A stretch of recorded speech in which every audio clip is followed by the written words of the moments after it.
Hello guys, it's me again, Sarah S, and welcome back to my channel.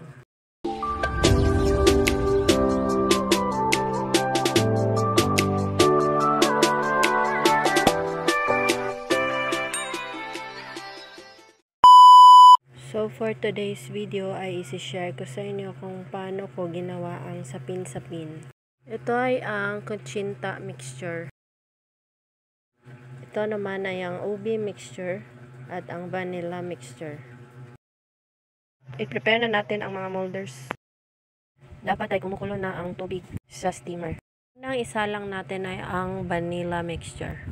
Ito palang mga mixture na pinagsasabi ko ay ang mixture ng giniling na malagkit rice at bigas. 2 cups ng malagkit rice at 1 cup ng bigas. I-soak natin overnight sa tubig o kaya sa gata.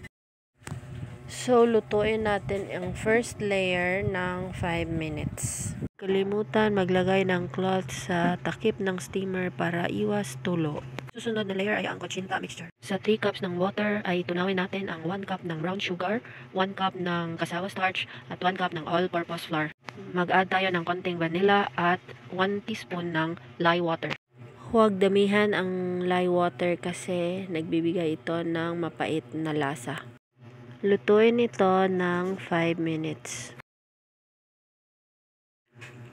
So, ang last layer ay ang ubi flavor. Same lang sa vanilla mixture. Nilagyan lang natin ng ubi powder.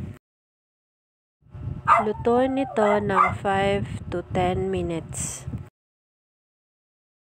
Malalaman mo kung luto na ito kung mag-darker na ang kanyang color. Pahiran lang ng coconut oil para hindi ito magdikit-dikit. So, that's it. Luto na ating sapin-sapin.